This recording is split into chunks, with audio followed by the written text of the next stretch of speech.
I wanted to talk free-to-play myths and legends, so I brought a myth or a legend to talk free-to-play.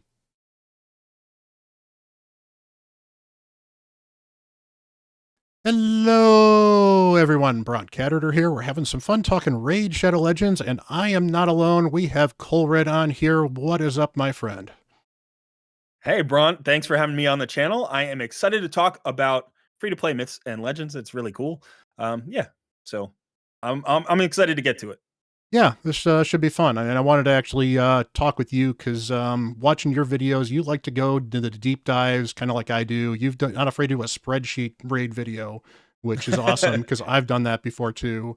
And it always feels weird because, like, I'm going to have an entire video that's not going to have the game up in it, but it's Right. what it needs to be done, you know? And it's nice to have Yeah, somebody and else I that think agrees with that. yeah, no, it's great. And I Hmm. think that, our viewers have different ways that they access information, right? Everybody kind of learns differently, so it's good to put those visuals up there, create your own stuff and yeah, I do like the deep dive. I am guilty of having done a raid PowerPoint presentation a time or two, so but yeah, I think it's a great way to just explain some of the more complicated aspects of the game. Yeah, and there's definitely a lot going on in this game. So, but Yes. first up, we have a couple of myths here. I've got quite a few myths here I wanted to talk with you about. But Okay. first, just to kind of kick this off, content creator myths, because we should go through these. It Okay. is entirely and totally true that content creators get all the luck, right? Oh, you know what's really interesting is I have had extremely bad luck with shard pulls and stone pulls for most of 2024. For about the first 8 or 9 months, I had horrible luck. And recently, in like the last 3 videos that I've pulled, I've gotten very hot. Now, the return rate, if you check the whole year, is still pretty bad.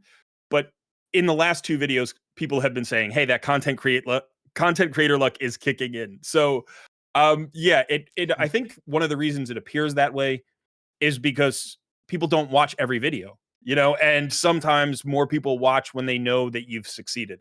So it feels that way. But I certainly have never felt that I've gotten extra luck as a content creator. I would say my luck is worse than average, but maybe everybody feels that way.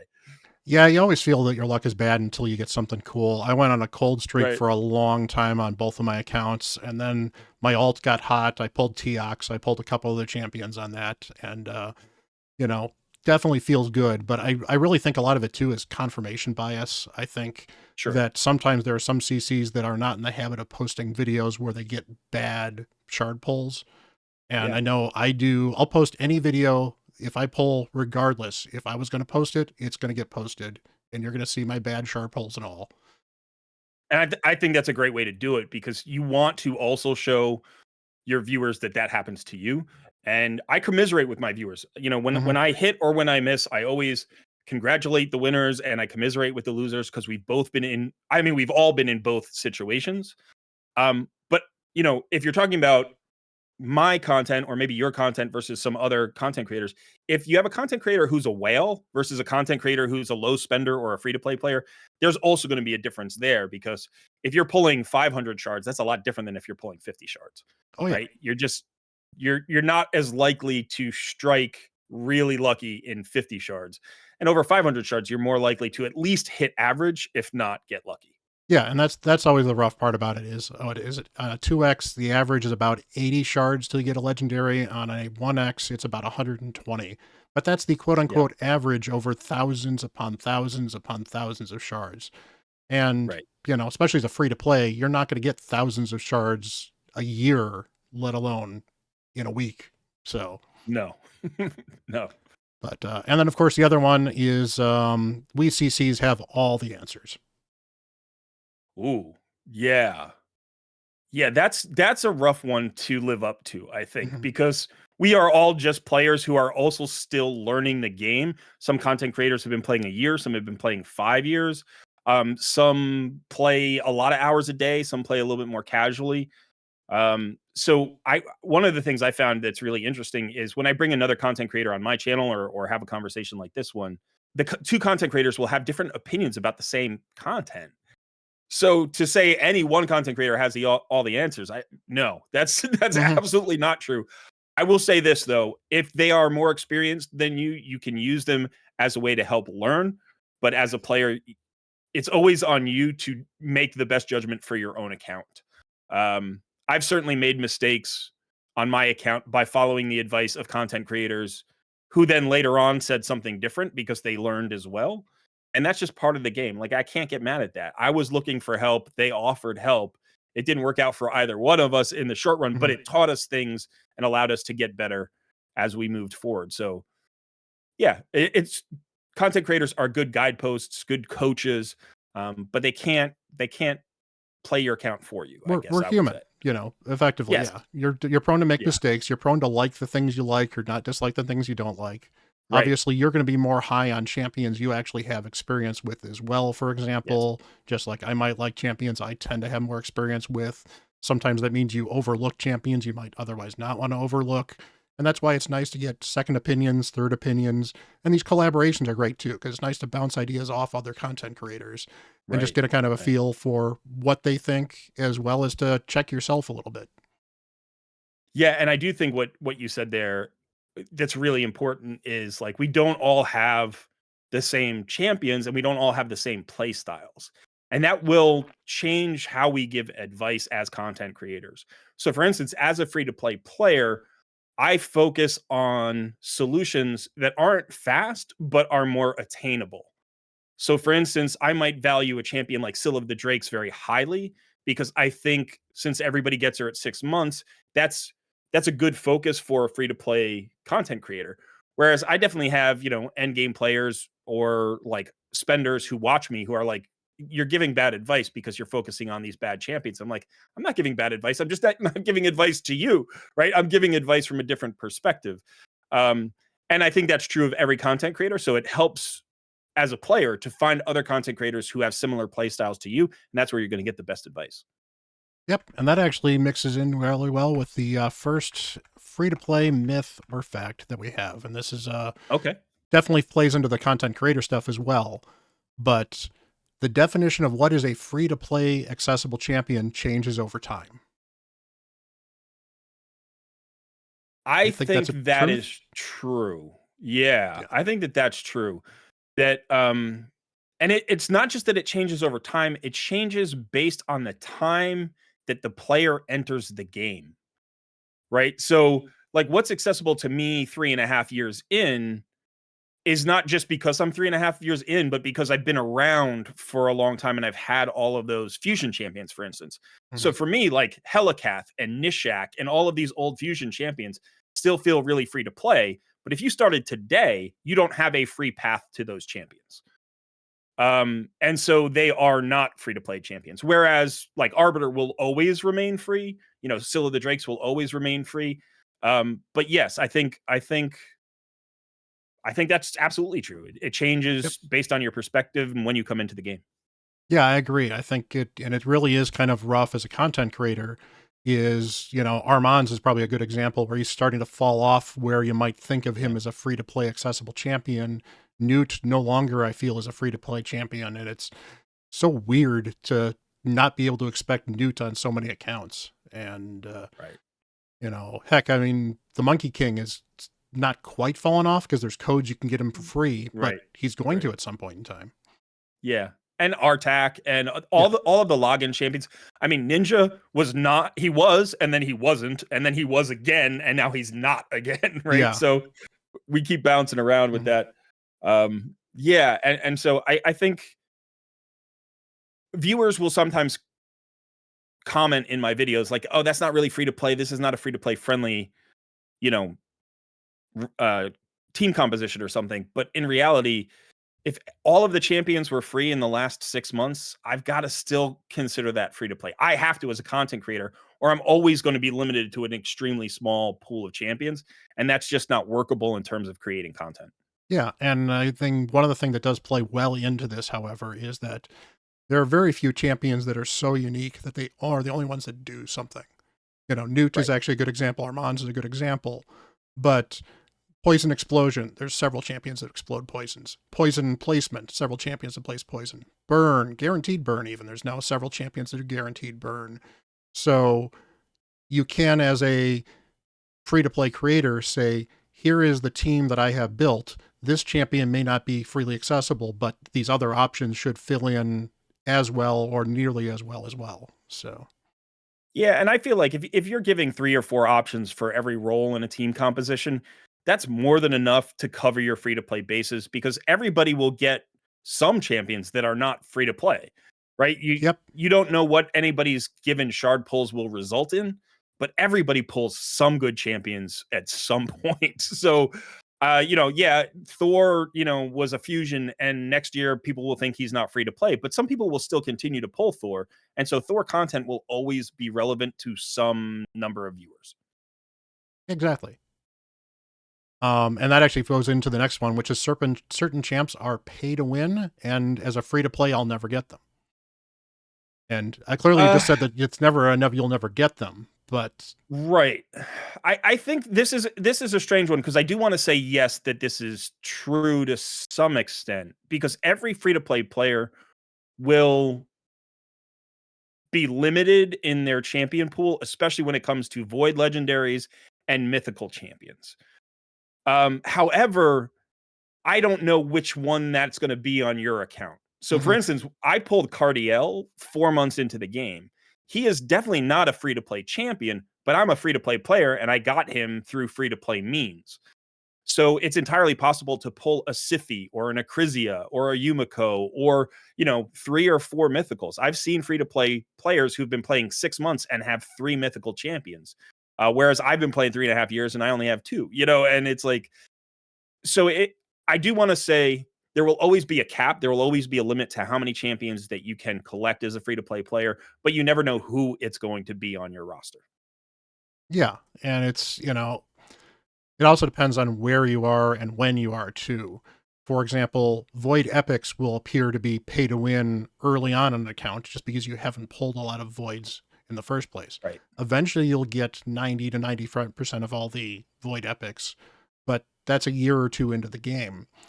And to be fair, Yes. there are, I mean, Allure was an epic, a regular epic that I didn't have for almost 2 years on my account, which was Yeah. kind of fun. I ended up making Holes Ring teams for Fire Knight normal. It was kind of gross. Um, but yeah, and I pulled Leo as my first Void Legendary. Venus was my second Void Legendary. Just absolutely amazing luck there. And Right. right after I got Venus, I got Lydia. So Venus got shoved to the side for a while too, because at the time she hadn't gotten her buff and Hydra wasn't a thing. So it's all different Right. stuff too. So Let me ask you this question because you mentioned sure. void epics. And this is always sort of the tipping point. I think most people feel like regular epics are free to play friendly. They're not free, but they're free to play friendly. And void epics are the point where some people say yes and some people say no. I believe void epics are free to play friendly for the long term player, but what's your view on void epics specifically? Do you think they're free to play friendly or no? I think that they are. I think you're right. They're on a tier of if I build a team and I have to put a couple void epics on it, I can feel confident to say that this should be free to play friendly.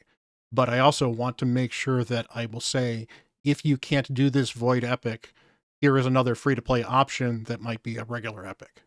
For example, Right. actually, regularly in Hydra, if you don't have a Shamael, the epic counterpart is Rector Drath, who doesn't do the Yes. exact same thing, but fills the same role, and in some cases might actually still be better for your team than Shamael Yeah. anyway. Yeah. Yeah, that's a really good one, and I do try to do that, but sometimes you have an epic, like a void epic solution that there is literally no replacement for, like Godseeker Aniri in Sand Devil's Necropolis, right? You Oh can yeah. build that duo with her. There is no replacement for her. And so like I did a video on that and a lot of people were like, this is not free to play friendly. And because I posted, this is a free to play team. Hmm. And I still feel like void epics it's fair to call them free to play friendly, but I know in that particular case, it's a pain point because it can take, like you said, 2 years or longer to get a particular epic.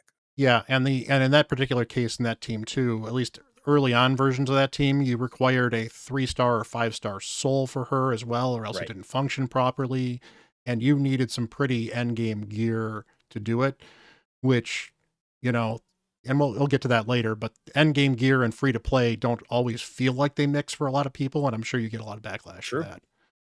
True. So, all right, free to play players should only invest in the best or meta champions. Oh, wow. Okay, so I'm gonna split that up because I think best and meta don't belong as paired. That's not a pair.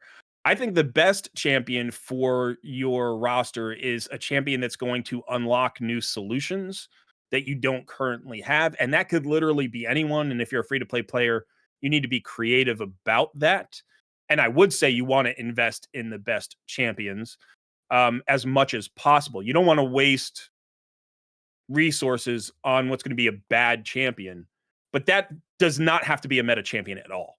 Um, so if I'm breaking those up, I would say yes, invest in good champions, invest in the best champions, but don't worry about the meta because the meta really is defined by spending. And if you are a free to play player and you're primarily PvE, then the meta doesn't matter. Just do what works. And if you have a champion that can access new solutions, who cares if nobody else likes that champion? I really don't. I personally would say, if there's an epic that nobody uses, but you can find a way to unlock the Dark Fae using that champion, unlocking Dark Fae is so valuable that that champion becomes a good champion on your roster, even if they're completely not meta. So I hope that answers the question, but I would No, say yes, no, invest in good champions. But that's kind of why you got to break it down a yeah, little bit because there's so many people that right. confuse the best and meta. And Yes. to be fair, it's the best on your account. And Yeah. actually, to use an example with my account for progression, early on, I started right around when Ninja arrived, and the first fusion I ever completed was Rorik. And Hmm. Rorik is terrible. I totally admit that Rorik is terrible. But Rorik brought all kinds of useful things to my account. And as a result, I ended up, and it took me forever to pull my first legendary, to actually pull somebody.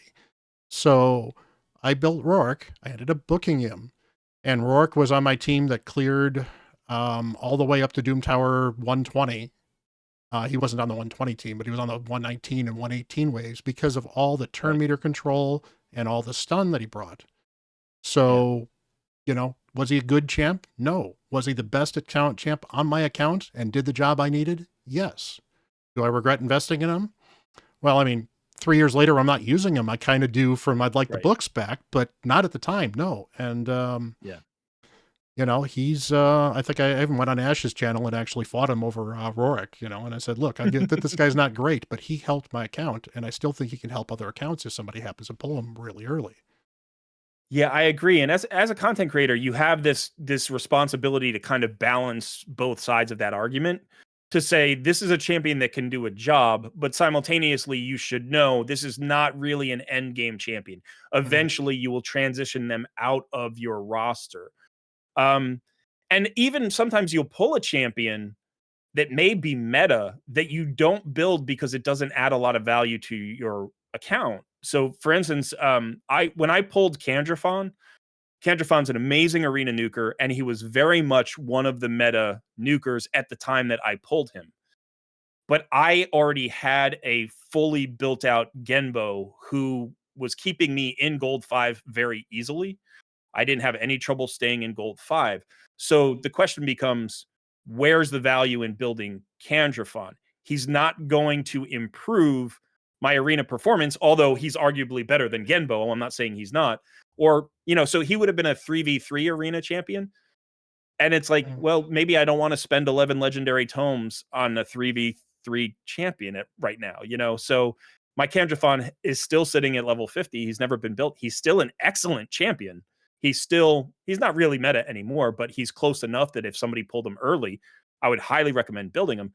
But I've never built him because I've never needed him. Yeah, and I mean, to be fair, I would like to like Candy. I've built him on my account. I've used him, and I've unfortunately always found, even back then when he was kind of a meta champion, you needed Duchess to really kind of make him tick. And if you don't have Duchess, his value is really just not quite there. So, That's a good point too. Yeah. and that's kind of the thing too, is like Hansel and Gretel is actually a good example right now. Gretel Right. wasn't a great fusion. but I did it because I could, and I wanted to have the champion just in case I pulled Hansel. Hansel's not a great champion. He's okay. The two of them together, very good. Will help a lot of Very good. accounts.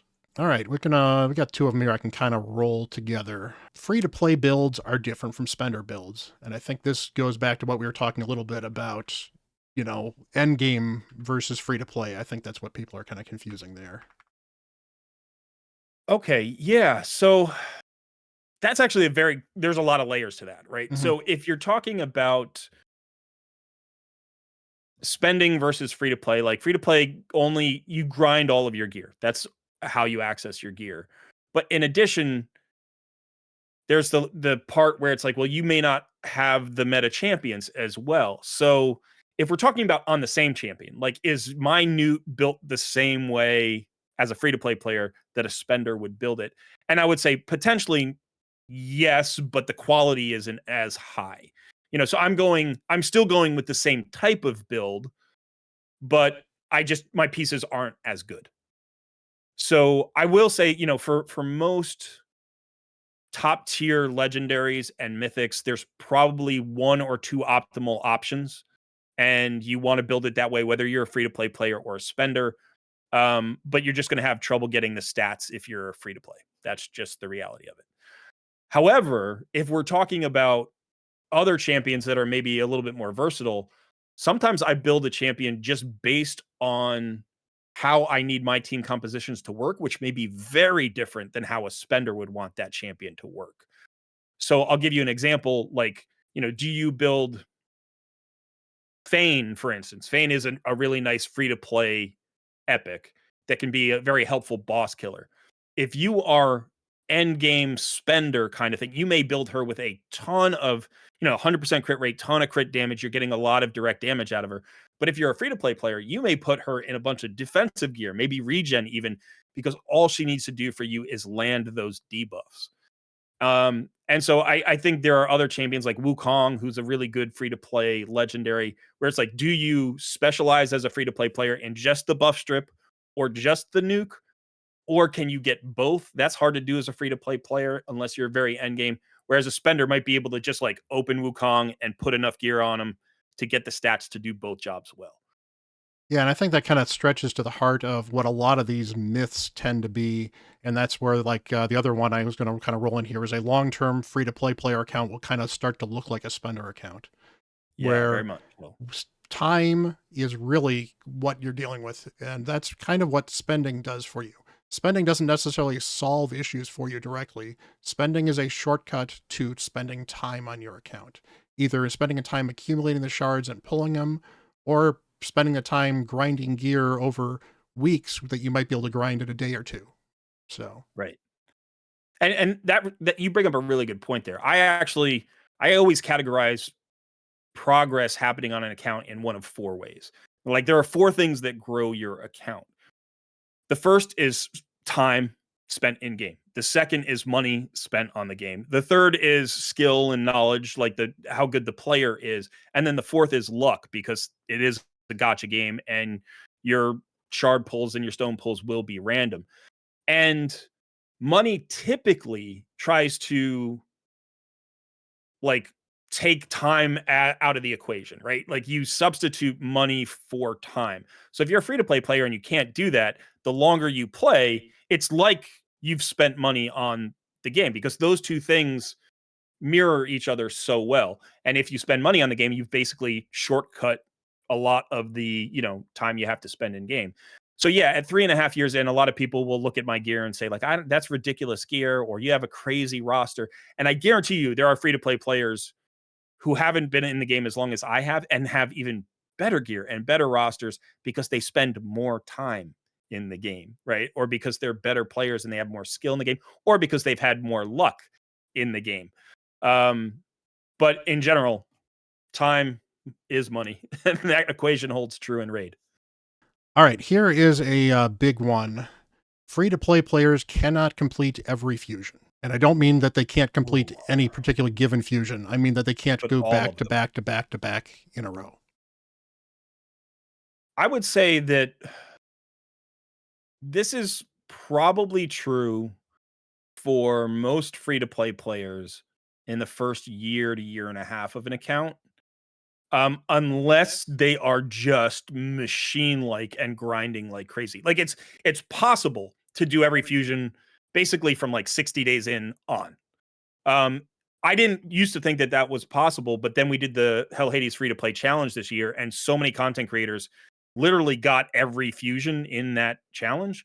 So you can do it, but I think you have to be an extremely good player and you have to be playing a lot of hours. So if the myth is it's not possible, then I would say no, it is certainly possible. But for most players, I would say if you're getting 50% of the fusions in your first year to 18 months, I think you've done a very good job. After that point, yes, I can do every fusion and it's not really a strain on my resources at all. And I think that that has been true for probably about 2 years at this point, and I'm 3.5 years in. So I would say from the 18-month mark moving forward, getting every fusion is not as hard as it used to be. I sometimes skip it because I don't want it or because I just want to take a break, but I'm certainly capable of doing all of them. Yeah, and that's where I think I land with it too. It is possible, and it really will depend on where your account is too. If you're doing Ultra Nightmare, that's really kind of the biggest indicator because shards are probably the biggest barrier for most people. The big problem is the way that they're putting them out right now is it feels like if all you're doing is living for fusions, then you can do it. And if you're not living for those fusions, you take one of them off and then you can get other stuff done on your account. So it's probably Right. healthier to not necessarily go for them all, but I think it is certainly possible for a free to play player to get to a spot where they can complete every fusion. Yeah, I absolutely agree. I think it's very health it's much healthier for your account and for your mental health to pass on some fusions, which is why when, they have great fusion after great fusion after great fusion, you feel like raid is holding you hostage, right? Because like you said, as a free to play player, you're basically living for the fusions at that point. You're never spending resources to like get into Minotaur or just, focus on other aspects of the game. So I do feel, yeah, I never recommend people try for every fusion. I do have some viewers who just like that. That's how they like to play the game, and they should play the game the way they want. Um, but I also have viewers who sometimes make comments like Clarion puts these fusions completely out of reach. And I think that that is also not true. I think that can be true if one, you're a very casual player, or two, you're not disciplined in saving your resources specifically for fusions. So sometimes you're going to have to pass on a 2 times shard pull event. Sometimes you're going to have to pass on, some other events to save energy, to save, your shards, to save whatever it takes to get that fusion done. But possible? Absolutely, it's possible. Yeah, I think that's actually where sacred shards do a disservice to a lot of players. Sacred shards feel like they should be the best shard to pull, and they're the ones you want to pull whenever you can, especially on a 2x. A 2x sacred's honestly more of a scam than anything else because the rates are not that great in the first place, and they're so valuable for summon rush events that I think they are better off used as summon rush event fuel rather than pulling sacreds for the chance to get a sacred. I guess the exception to I that would be very, very early on in the account, especially if you don't have your first legendary. It may make more sense to just pull those shards right away as you get them, maybe get lucky. And once you get your first really good legendary, you invest in that and that transforms your account.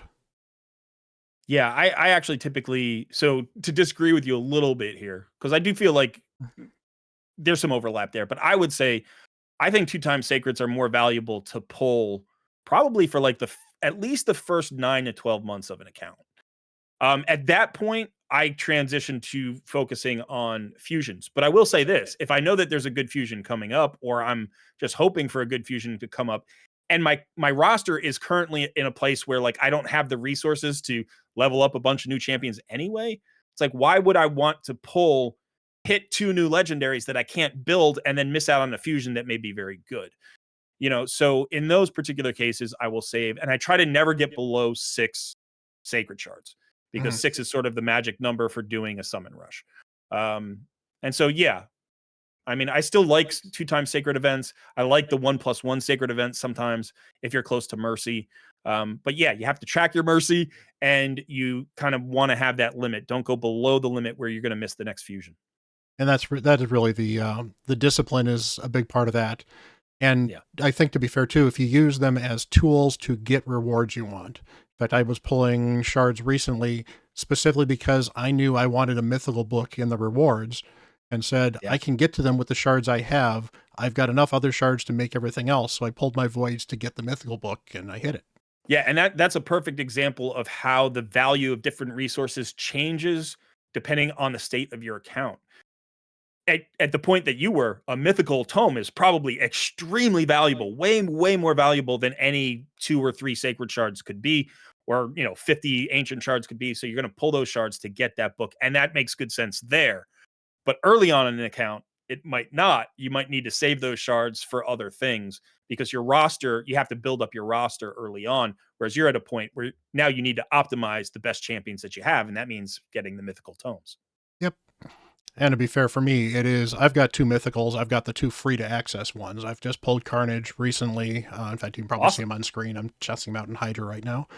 And Yeah. I've got Mikage because I managed to earn Mikage. I have yet to pull a mythical on this account, which is hilarious Mhm. because on my alt, where I spent significantly less or not much, I pulled 2 mythicals on 11 primals, last 2x primals. So, Wow. and I still don't have both of them booked there because I don't get the mythical books there either. So, and that goes to highlight a lot of this too, where we say all this stuff about free to play access, free to play, whatever else. A lot of it really can depend on luck. I've seen some very lucky Yes. accounts that, like, what do you mean you're free to play? It don't look free to play. It's just sometimes you get super lucky or over time. Free to play players cannot or will not be able to complete certain content. This is something that I think is more an expression of fatigue or sort of despair or even just Mm-hmm. like straight up anger at Plarium for making it so hard.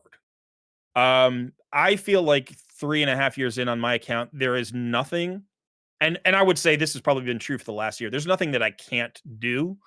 I can do Nightmare Hydra. I can do all of the hard mode 10s if I want. Like I can do everything. There's nothing except maybe really compete with Platinum Arena, right? Or get to Mm-hmm. like Gold for Live Arena. I don't know if I can do those yet. I think I might have a chance if I really focused on it. But it's not a particular interest of mine. So I would say again, the same thing that we were talking about before. If you spend the time in game, you will eventually get all of the things you need to accomplish everything because basically time is money. So it's if spenders can do it, then free to play can do it. It's just instead of spending money, you spend time. And you have to accumulate that time. We're talking about years of time in some cases. Yeah, I mean, Platinum Arena is probably one of the ones where you could maybe argue that you have to spend, but I've actually heard people talk about being free to play and compete in Platinum. You're going to have to get very Yeah. lucky to get the champions to be able to do that, but it's possible because it can happen. I think the only one I really think is probably an absolute no go, and to be fair, it may not be a no go in a couple years, is all to complete all of Centranos on hard. I don't know how far you've gotten for completing that. I regularly I've done stop, it. you know, you've done it? I've done it. Yeah. Wow. Okay. So out of the 6 rotations, that I think there's 6 rotations of Centranos. 5, I I think. have But There's 5? Okay. yeah. So I've completed 1 rotation of Centranos hard mode, all 101 Wow. locations. In all of the other rotations that I've tried, I've gotten anywhere between, like, say, 80 and, like, 90. I think in one I did 90. I did 100. I missed 1. Um, so in 1 rotation I cleared it, 1 rotation I missed 1, and then the other rotations are all between, like, 80 and 90. So, well, then that proves me wrong then too. That's awesome. But that's one of the ones too where I understand people may not expect to complete it. And I guess that's the other thing is Centranos is designed for 95% of the players to not expect to complete it either, which I think is Yes, kind of, absolutely. where you need to look at that and draw the line. Just like Platinum Arena is not designed for 95% of the players. It's designed for 1% of the players that are into Platinum Arena that invest in those particular types of champions and like the particular play of Platinum Arena. Live Arena is a little more open, but the high end Live Arena is still a 1% of the top end. But again, for the most part, anyone can enjoy Live Arena if that's the style of play you Yes. enjoy. It's just you may not be able to get to Gold 4 level Live Arena just with your account. You may have to stick with Gold 2 or Gold 3 or wherever you end up at. And this is where I think roster is less important than gear, because I certainly have the roster to compete in a very high arena, any format of arena. I just don't have the gear. Like, I can't get all of the HP and all of the speed and all of the accuracy and all of the damage. Like, I can't do all of those things. Um, because my gear simply isn't there. Or I can do it for like 2 champions, but not for 10, which is really what you need. So yeah, I do think if you really, really focus, you get a little bit lucky with your gear, you can certainly compete. I know that there are free to play players who do occasionally push into those upper tiers, but I think it takes a lot of focus, and you have to really build your roster in that direction. Like, you have to, I mean, how many champions can you put into great stone skin gear? How many champions can you get into, like a 9-piece merciless or 9-piece slayer set? Like, I don't have a single champion in 9-piece Slayer or 9-piece Merciless at this point. I just don't have it. So there is the luck factor, but there's also that focus. Do you focus on that or not? Yeah. And just to follow up on that one too, I know I mentioned this one before we were talking. Free-to-play players will never get Ramontu or Marius, but with your telling me that there's no content they cannot complete, I'm sure you don't agree with that one. That's just Yeah, it's going to take time. that's just time. That's just time and focus. Because Mhm. so for instance, I'm stuck on the mission. I think it's for Ramontu, where I have to get 40 max glyph like applications, 40 of them for 5 or 6-star glyphs. And the truth of the matter is, as free to play, I just don't spend glyphs willy nilly. Like, so I'm looking for opportunities on champions to like max out like a flat HP glyph or something, because I Mhm. have more of those than I have the speed and accuracy and crit rate stuff. I'm sorry, there's no crit rate glyphs. But it's still, that one mission is going to probably take me 5 months. So can I get through it? Yes. Could I get through it faster if I was willing to just be more reckless with my glyph usage? Yes. But I will get through it, and there's no missions on the line that I can't do. So it's just a matter of whether I'm willing to do it or willing to wait. It's one or the other. There's a trick with that one too. I've done that in a day. Oh, That really? one. Yeah. And assuming you have the glyphs to do, one of the things that people don't seem to understand is you can use a 5-star glyph and get the max on a 5-star glyph on a 6-star piece. And in fact, Right. you're more likely to hit the high end on a 5-star glyph. So don't invest your 6-star glyphs until you've used your 5-star glyphs first. So work on your 5-star glyphs, try those, and literally, if you decide you're just going to sit down and do it for a couple of champions for some gear that you want to get maxed out, especially the flat stuff is the easiest ones to do, because if you lose your Right. flat ones, they're not that bad. You basically roll the 5s, and I would roll them until I would get either max or like the step below max. And if I was the step below max, it wasn't worth trying to get max on there. If I was Right. 2 steps below max, sure, I might give it a try again or two. And that way you're not necessarily wasting 50 glyphs on one piece to get that. But you also have a 1 in 5 chance of getting a max on any 5-star glyph. All right. So that's exactly what we were just talking about, which is like, Mhm. I could do that because, for instance, let's say I have 150 5-star resistance glyphs, Mhm. or flat attack glyphs. So I could go and find gear and roll that up. And so, yeah, it's taken me a lot longer. And maybe if I want to push it, I would go and do that, and it would be a lot faster. Except I'm not particularly focused on Ramontu. Like, I Yep. haven't thought about it. So, but you clearly have, and I think we both agree, whichever approach you take, like, it's just a matter of the effort. Just Mhm. putting the effort in and having the focus, and then you'll get them. And that's great. I mean, that makes me want to go, because I only have like 7 glyphs left. Maybe I'll just go do that later today and Yeah, clear I them mean, out you and get move points my from a way on CDC towards too, Ramontu. so now's the time to do it, right? Right. Controversial one that I'm pretty sure you do not agree with. Whales ruin the game for free-to-play players. Oh gosh, no. No, no, no. Um, and I think the opposite is also not true. Like, there can be this sort of, um, I don't even know if you want to call it oppositional. Like, sometimes there can be conflict between the two different populations, because we have different opinions about things that are happening in game. We have different opinions about champions and stuff like that.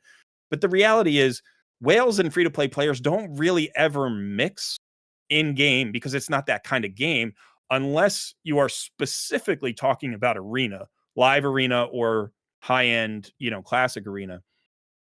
So I think whales are paying the wages. Whales are Hmm. paying for the profits and the operating costs of the development companies. So free to play players should be thankful that there are spenders in the game. And I think free to play players are also necessary for whales to have a measuring stick.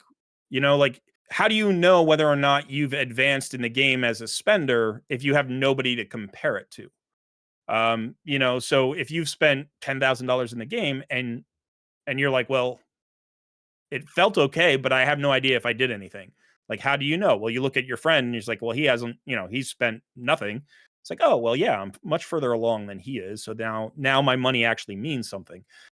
So I think both groups need the other group in these games, and I think a healthy distribution of spenders of all types is actually really what you want, right? You don't just want like massive spenders and free to play players. You want low spenders, you want mid spenders, you want all of those things in the game because that makes the community much more robust.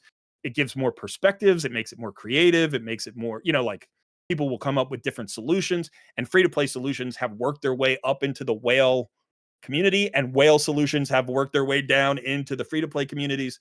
So I think we really all benefit from a nice array or spectrum of spending. Yeah, and just looking at how Polarium has generally handled the game, outside of the recent Hydra changes, generally they are not aiming things specifically to cater to. I mean, they did cater to whales occasionally with some things here and there because obviously they want to make sure the whales are happy, they have stuff to spend on, they have stuff to do.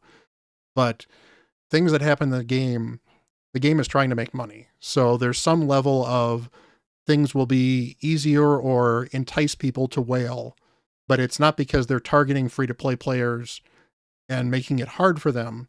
It's some level of they want to find ways to encourage you to spend. And as much as we get mad about Polarium for this stuff, you can play this game totally for free and have a great time. Yeah, I agree. And I do think that the balance is tough to strike because, like we said, there are, how do you satisfy every tier of spender with the same content and the same events? That's really challenging. I will say sometimes they do it better than other times. Sometimes I think they miss the boat. Mhm. For instance, recently, I think the whole Freya debacle during the Asgard Divide was really bad, both for spenders and for free to play players. And I think they just whiffed on that one.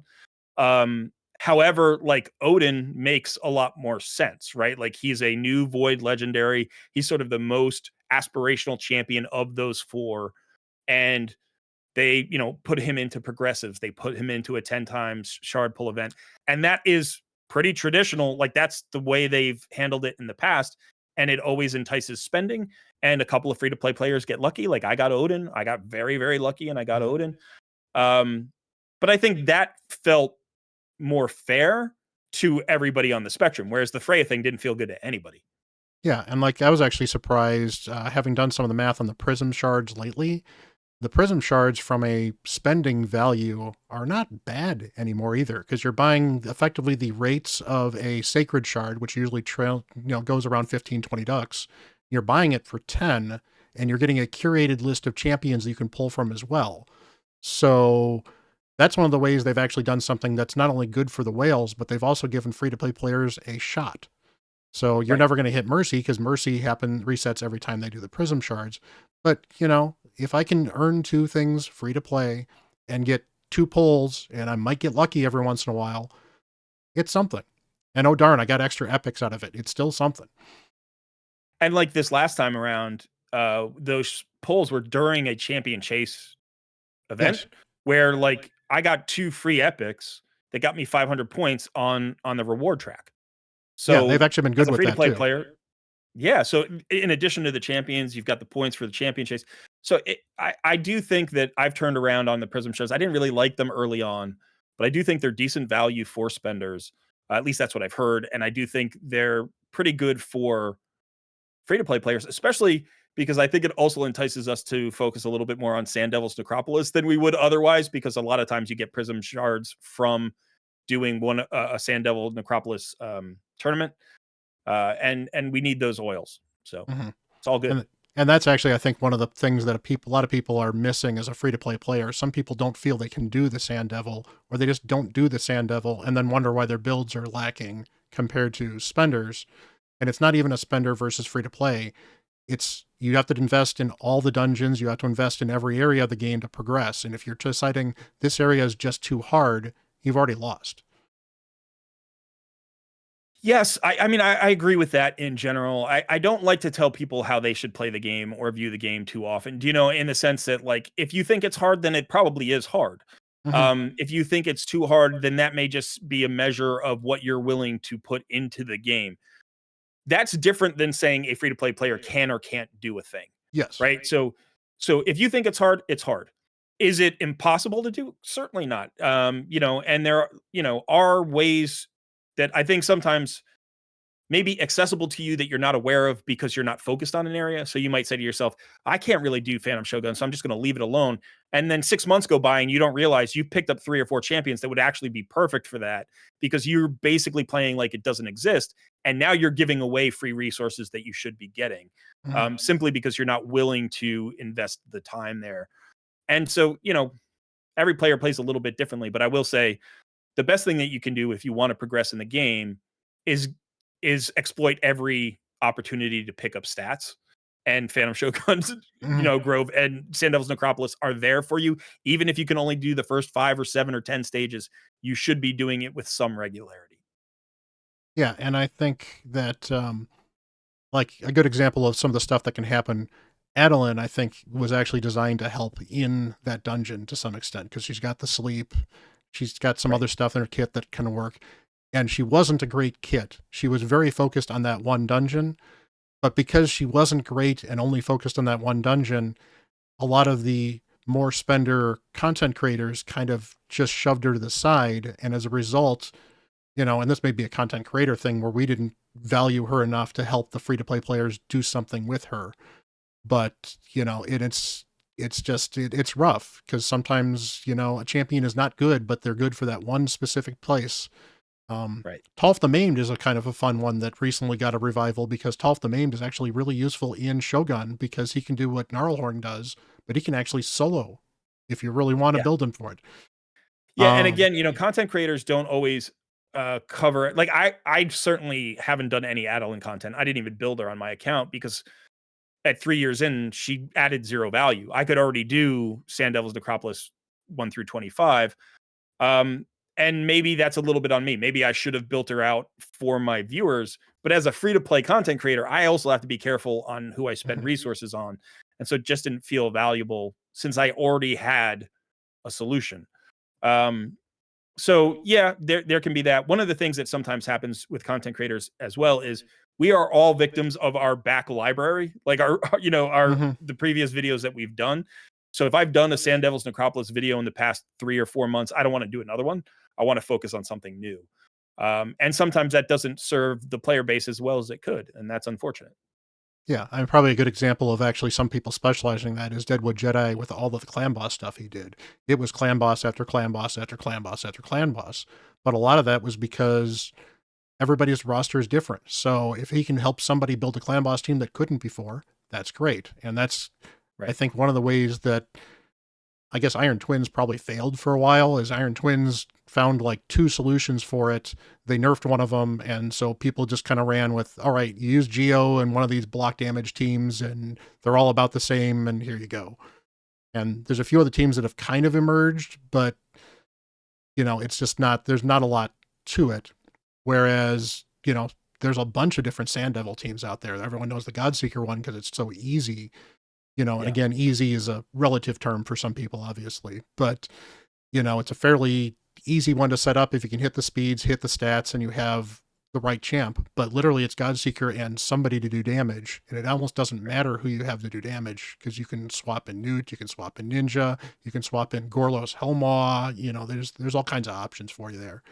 So yeah, I don't think that gets covered quite as much either because there's one generally kind of considered the best team. So maybe the Adeline teams didn't get a lot of focus for that either. Yeah, and sometimes I get comments like, you focus too much on cheese solutions. You know, some people are like, this is a cheese solve. Like this Mhm. isn't a real skill solve, which I just flat out disagree with. Like that's my personal philosophy as a free to play player. I don't think there is such a thing as cheese. Like if there's a solution that's available to you, then that's a solution, and they're all equivalent. Now it's fine that people have different opinions on that, but so I don't necessarily like if I can find a one champion solution, why would I focus on a five legendary champion solution when you can do it with one epic? You know, like Yep. so I cover the, you know, you want to do Bommel?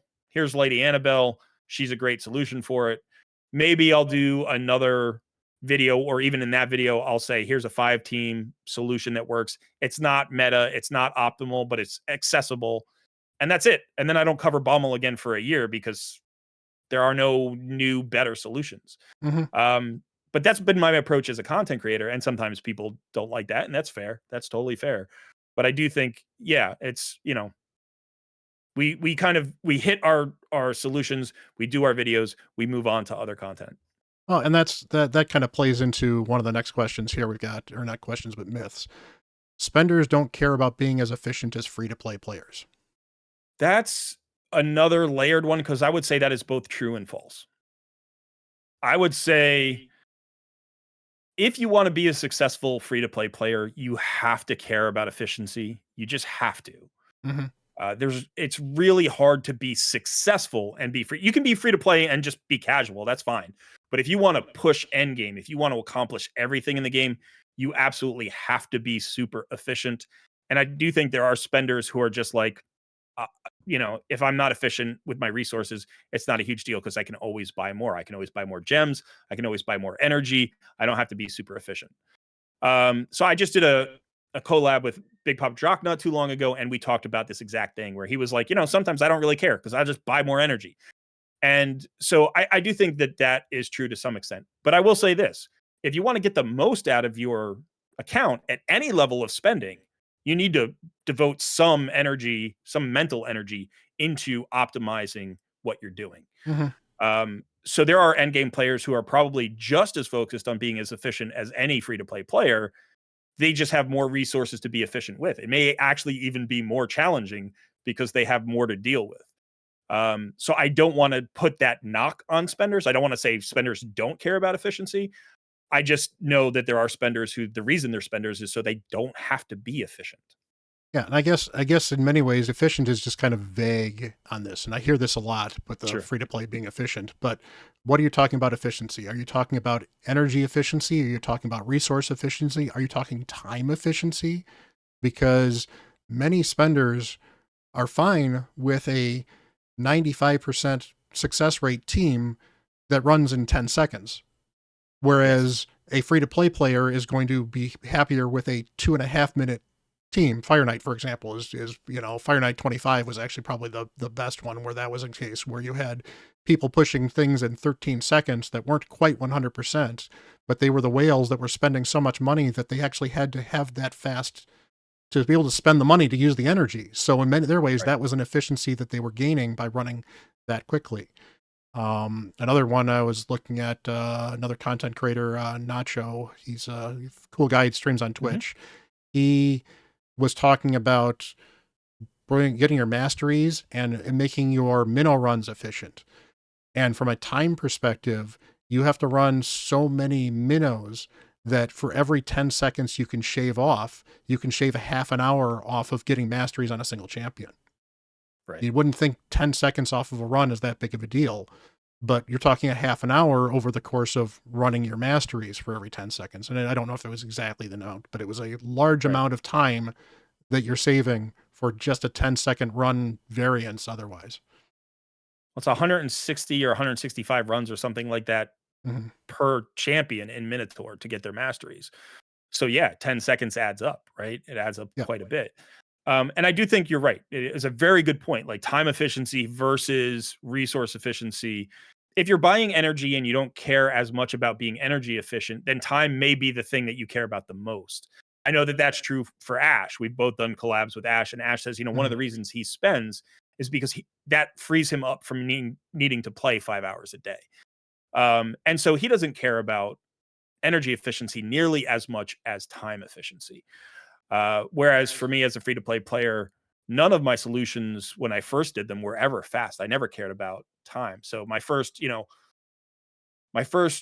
anything solution, but let's say spider, you know, 25 solution, that might have taken 2 minutes. Whereas now it takes 13 seconds, and it's like, Mhm. in the intervening time, I've pushed it, but for a long time, dungeon or dragon was like 2.5 minutes, ice golem was 3.5 minutes, fire knight was 2.5 minutes, and now they're all under a minute. But if I spent, they would be faster still.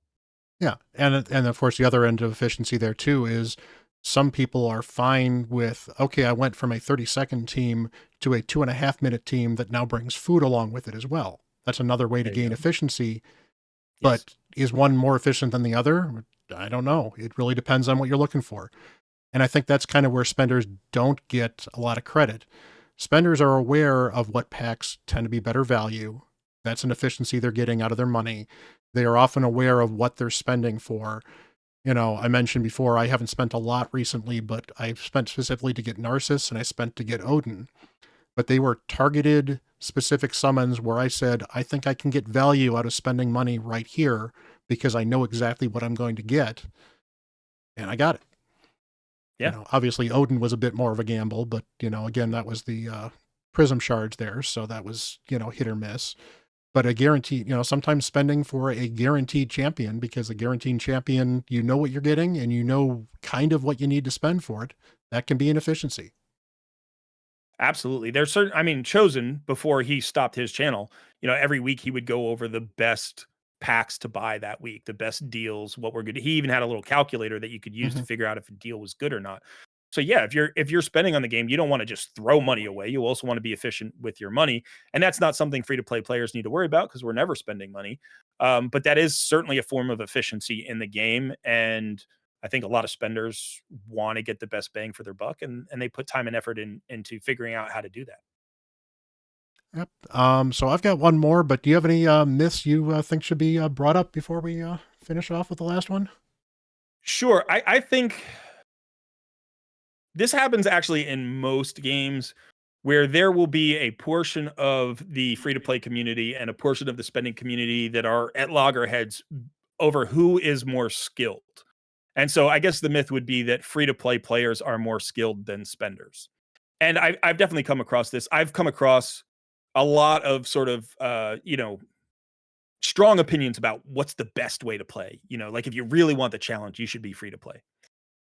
And I think that this is an odd myth because the truth of the matter is good players are good players, whether they've spent or not. I will say that if you can accomplish something without spending that another person can accomplish with spending, then in a way, I would just say you're at an equal amount of skill, but the free to play player is probably taking the harder path to that accomplishment. Um, but one way that I know that spenders are more skilled or more knowledgeable, at least, and I come into contact with other content creators who are spenders fairly frequently, and I am always struck by how much more they know about those top tier champions that I just don't have on my roster. It's like I've read the kits, I've come up against them in arena, but they know what Marius does. They know all of his skills. They know which champions he belongs in in a composition with. They have the right builds for all of these different champions. And and so there is a different kind of knowledge that they have access to simply because maybe they have 95% of the champions in raid whereas I have 70% of the champions in raid. You know. So I don't think any one type of player is more skilled than the other. And generally, I try not to get into that argument. I don't Hmm. want to have that fight. I think it's more of an individual thing, but certainly there are a lot of skilled players in both camps. Yeah, and I think it's really kind of where your focus is as well. You were talking about how some of the top tier mythicals and the top tier legendaries, you don't know their kits quite as well. On the other end, you're going to know some of those epics better than some of those champions that have. There's some of those Exactly. people that have never had to rely on them. I've never had to use an epic in my life. Why do I need to know their kit? You'd be Right. surprised sometimes where you get surprised people telling you, "Wait, this epic is good," and it's not just that spenders don't know what they're doing. It's that they focus on a different area of the game, or they don't focus on a different style of champion, or they're just focused on a different area where they're using different champions more. And yeah, it's not a skill issue. It's just a matter, it's a focus issue, honestly, more than it is really Right. a skill issue. Yeah, no, that's a good point. And I do think there's another aspect of this that comes out sometimes where I will hear this argument between players. Sometimes I'll even be part of the argument, but where one player thinks a champion is good and one player thinks a champion is bad. And almost always, I would say like 98% of the time, the player who thinks the champion is good is right. Like if you think a champion is not good, maybe it's because you have a better champion of the same type and you're doing a comparison thing. Right. But that doesn't mean the other champion is a bad champion, especially for somebody who doesn't have the legendary or the mythical that does the job. If they have the epic and the epic gets the job done, that's a good epic. So to tell somebody that their favorite champion is, oh, that's an awful champion. I don't know why you even like that champion. I guarantee you there's a reason why, and the reason is success, Hmm. right? That champion is succeeding at something. So yeah, when players try to put limitations on other players' skill or knowledge or creativity or something like that, I generally think they're going to be in the wrong, regardless of if they're a free to play player or a spender. And the person who can see the value in otherwise overlooked gear sets or compositions or champions, that is the person who is actually like kind of enjoying the game and knows a little bit more about how to get the most out of their roster. Yeah, and probably one of the best examples I can just think of off the top of my head, YST with all his Cornelia videos. Back when he had Cornelia soloing almost every boss in Doom Tower for a Yeah. while. And it was a champion that nobody else liked. But he loved that Right. champion and wanted to make it work and found ways to make all kinds of teams work. And I'll even admit, it's not the best champion for some of those content, but I got it to work and I had fun with it. And, that's fun too. Yeah, and that's you're right. That is the perfect example, and I love that example. Like I love players who do that, who take on, especially content creators, who take on a champion because for whatever reason they just like the champion, and then they find ways to make that champion work in a lot of content. Because I guarantee you, if there was a free to play player who didn't really have a great roster but had a Canelia and went and watched all those videos, that free to play player would get a lot more progress out of their account than they would without YST doing all that work for them. Yeah. So that's awesome. It's part of why when I evaluate the champions for fusions and stuff like that, I know, and then you do the same thing, where we'll evaluate them for what could this bring to any account, and then we'll talk about whether or not we think we should be going for most accounts. Because Right. you can have a champion that might be really good. Jeroboam's probably a good example. There are some very specific accounts that Jeroboam would probably be an absolutely key champion for. It just wasn't a lot of the accounts that were going on right now because he was similar enough to a couple of other recent fusions, and he wasn't good enough that you needed him for any particular other reason. So, wasn't super exciting. And as a free to play player, I think that's a really important calculation to make. In fact, when I do takeovers, I often talk to players about how to choose their next 6 star. And one of my top pieces of advice is try not to pick a champion that is only a small improvement over a current champion that's already doing the same job. Like, even if they're a god tier champion or an S tier champion, if you have an A plus tier champion who's doing the same job right now, go and find somebody who will do a job that you don't have on your roster at the moment, Mhm. because that's going to bring you more value than a slight improvement over the champion that you currently have. Now, there are some exceptions to that. There are some like best in slot champions like Newt we've talked about, where it's like, yeah, if you've got Newt, build Newt. It doesn't really matter where you are. But like we were talking about with the Candrafon example, like you don't build a Candrafon when you already have your Gold 5 Arena Nuker and you have other needs instead because you haven't solved Iron Twins or you haven't solved Sand Devil's Necropolis yet. Solve those things before you build your better Arena Nuker. Yeah, and then where you And so look at yeah, them, yeah, and you look at that stuff for the duplicates, that's where 3v3 becomes a priority. But again, you got to make yeah, sure the 3v3 is actually a priority before you start building your third nuker, your fourth nuker, your fifth nuker, that sort of stuff. right. Exactly. So, final one here. Okay. Spenders have more fun in game than free to play players.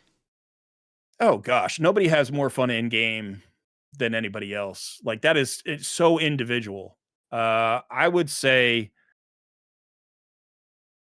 I will say this. I think it's not uncommon in gotcha games to get sucked into the game mechanics that are supposed to get you to log in every day and be so focused on doing all of the things that you're supposed to be doing in game according to the game, that it becomes so much like a job that you stop having fun regardless of if you're a spender or not. And if it gets to that point for you, it's a good time to take a step back and reassess. If you happen to feel that way and you are also a spender, it might feel worse than if you were a free to play player, because now you're saying to yourself, not only am I spending all my time here, but I'm also spending a bunch of money and I don't feel like I'm having fun. So on the negative end of the spectrum, I would say it's possible that spenders have much less fun when it's going poorly. When things aren't feeling good, they'll feel worse for spenders than free to play players. When they're going well, it's fun for everybody. Like, right? If you are hitting on your shard pulls and you're unlocking new content all the time, or you're just maybe you're part of a great community, you've got a great clan or something, like whatever it is that gives you fun in this game, as long as you're experiencing it regularly, then I don't care if you're a spender or not. I don't know that would apply to having fun. Yeah. Actually, and I actually have heard the exact opposite. I have actually heard that people that spend, that end up starting a second free to play account, have often said that their free to play account they found more fun than their spending account. And the specific reason Yeah. that they've said that is because when you can overcome some of the challenges with just money, it feels very accomplished. It feels like I've done something when I can take an account and make progress without having to spend. It becomes more of what I like about Raid, and I think probably what you like about Raid. Raid is, yes, it's a role-playing game, sort of, squad building game. It's a puzzle game. It's about Yes. puzzling together your teams in the right way, maybe with the right speeds, maybe with just what skills you have. And it's not a puzzle where every solution is going to look the same, because not everyone has the same pieces to play with. That's also why I love takeovers, is I love the chance to step into somebody else's account and Right. say, hey, you don't have X, Y, and Z champion. How am I going to make this work? I just did a takeover for somebody earlier today where I had to work Demon Spawn Faction Wars, and I had no healer and no reviver. But we managed to get it work with Umbral. He had a Kymar, and that made it very, very easy to deal with. But I still had to build the champions super tanky. I had to build regeneration on a couple of them. And it was a different puzzle than, going in with, oh, this person's got a Duchess and a Candrafon. You've got 90% of this solved, other than you got to figure out how to get past Valk. And that's Yeah, overall the fun of this game, is it's just so many different ways to approach it. That's why the different content creators are so much fun. It's nice to have different voices in the community. And, it's been fun talking with you on this stuff. I appreciate this stuff. It's been, been a long time coming. I think we were planning this about a month ago. We were trying to get this going. yeah, we have been, and I really enjoy this conversation. I always enjoy talking to other content creators who love diving deeply into the game.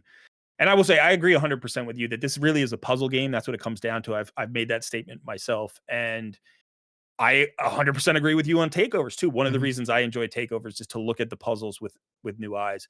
I think one of the reasons why spenders sometimes like going to the free to play model, like starting a new account, rolling up a free to play account, is because the challenge does feel different, but also because the first 100 days of the game are the most fun. It's like there is also that to it, and so even where I am 3.5 years in as a free to play player, like my fun per day has dropped off. That does happen. And I think like I'm looking forward to maybe rolling up a new account in the new year in 2025 and trying again, starting from scratch.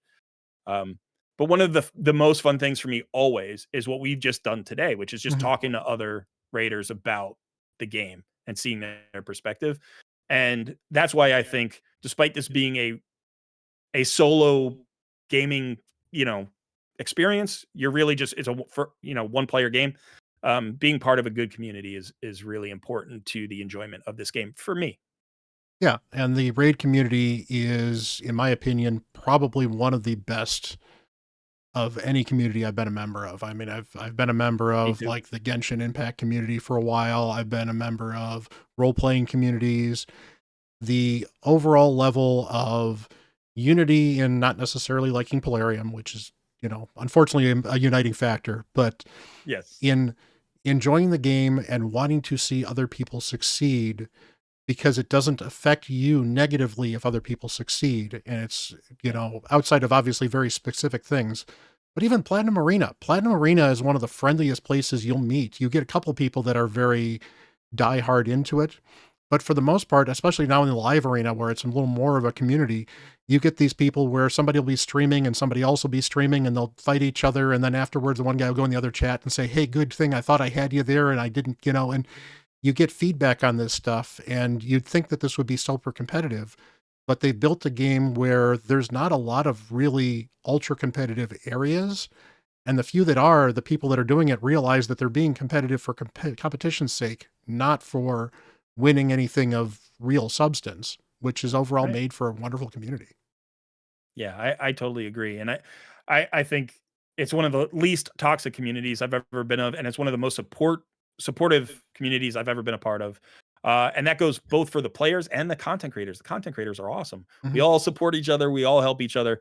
It's great to come on, your channel for the first time. We're going to do a collab on my channel as well. And we're going to continue to talk about stuff like this. And hopefully, these videos are intended to help the players. We're not trying to hold them back or lie to them or, like I show my arena team on my videos, like I don't care if people see but the speed of my arbiter, whatever. Like this is Mhm. just, it's such a positive experience and I've really enjoyed being here. So Yeah, thank you for the invitation. appreciate it. So I can find you at Colred on YouTube. You stream every Tuesday. You do takeovers. You stream other days as well, or? Right now it's just the Tuesday takeover Tuesday. So that's usually goes live at 1 p.m. Eastern time here in the US. So, yep, you can find him there. You can find all kinds of other videos. He is a great educator in the game, and it's been fun talking with him. And I appreciate you guys hanging out. Good to talk with you. And we'll get to that next video shortly. And till the next video, I'm Bront CatHerder.